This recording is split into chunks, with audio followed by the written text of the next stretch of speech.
Okay, so let's just get right into it. September 21st, 2025. If you've ever dreamed of working in America, especially in tech, this is a date you need to know. It's the day the entire path to making that dream happen changed overnight. And I don't mean it was just rewritten, it feels like the old rulebook was torn up and set on fire. So, what exactly happened? Let's break it all down. This is the number. $100,000. This is the figure that sent absolute shockwaves from Mumbai all the way to San Francisco. A brand new one-time fee for a single H-1B visa. I mean, it's a number that has left the entire global tech community completely and utterly stunned. And we really need to be clear about this. This isn't just some minor policy tweak or small fee increase. For millions of aspiring professionals, especially from India, this is a fundamental, ground-shaking shift in what the American dream even means. It's like the ladder to success in the US suddenly got $100,000 taller. So let's talk about that shockwave, because the announcement created immediate and widespread panic. Just try to imagine this for a second. You're traveling, maybe visiting family abroad, and you suddenly hear that you might not be able to get back into the country, back to your job, your apartment, your entire life. Just chaos. And that chaos was real. This quote, this was the actual internal advisory that went out to Amazon employees in those first 24 hours. You had giant tech companies just scrambling, telling their staff who were traveling, get on a plane now or don't move, stay put and wait. It was pure, unfiltered confusion. But to really get how we ended up in this crazy situation, we have to look back at the history. You know, the H-1B visa wasn't always this high-stakes, high-cost gamble. It actually has a pretty wild backstory that explains everything. So first, let's start with the absolute basics. The H-1B was created way back in 1990 with a really optimistic goal. Think of it as America's golden ticket. The whole idea was to invite the world's brightest minds to come and fill critical skill gaps, especially with the tech industry just starting to explode. It was meant to add to America, not take anything away. Honestly, the history of the H-1B reads like a movie with some insane plot twists. It started in the 90s, kind of the welcome era. Then the dot-com boom hit, and whoa, the cap shot up to nearly 200,000 to meet demand. By 2004, things settled into this new normal, creating super intense competition for just 85,000 spots. Then came the America First squeeze, where rejection rates skyrocketed to 24%. It calmed down for a few years, and then bam, September 2025, the $100,000 shock. Now, with a shock this big, you can bet there's a ton of misinformation and panic floating around. So what we're going to do right now is bust the biggest myths and get straight to the facts about who is actually on the hook for this massive new fee. This is the number one question on literally everyone's mind.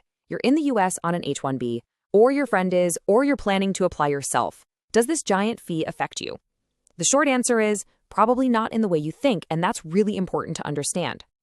Okay, so let's break this down. This is probably the most important part of this whole explainer. Who does this fee actually affect? The absolute crucial point is that it's for new applicants who are outside the US and trying to enter after September 21st. Now, for the good news, look at who is safe. If you are a current H-1B holder already in the United States, you are exempt. Your renewals, your extensions, even transferring to a new company, you are safe. And if you're a student on an F-1 visa already in the US and you're hoping to change your status to an H-1B, you are also safe. This is a huge, huge relief for so many people. So now that we've hopefully cleared up some of that confusion, let's talk about the consequences. Because a policy change this massive always creates a new set of winners and losers. And this one basically redraws the entire map of the global talent race.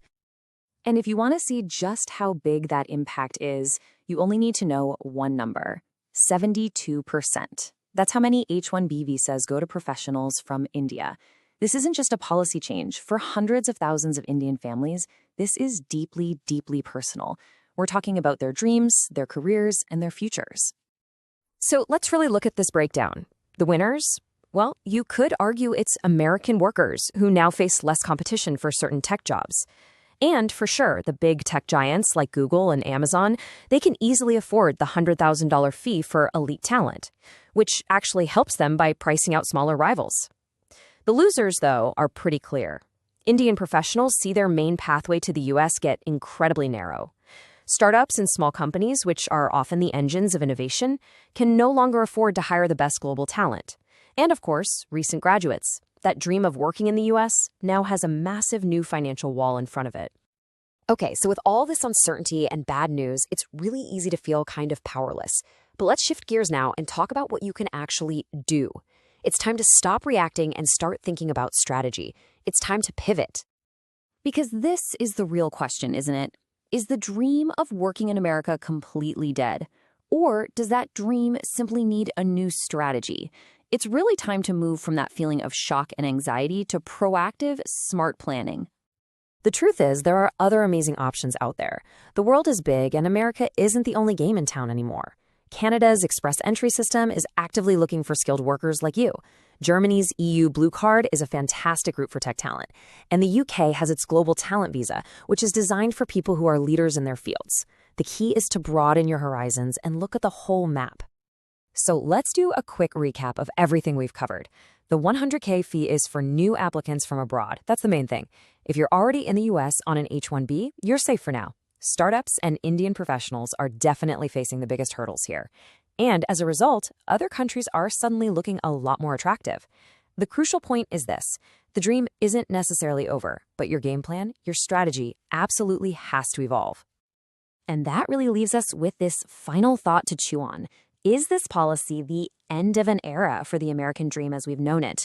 Or is it simply the starting gun for a brand new, much more intense global race for the world's best and brightest minds? The next few years are going to tell the whole story.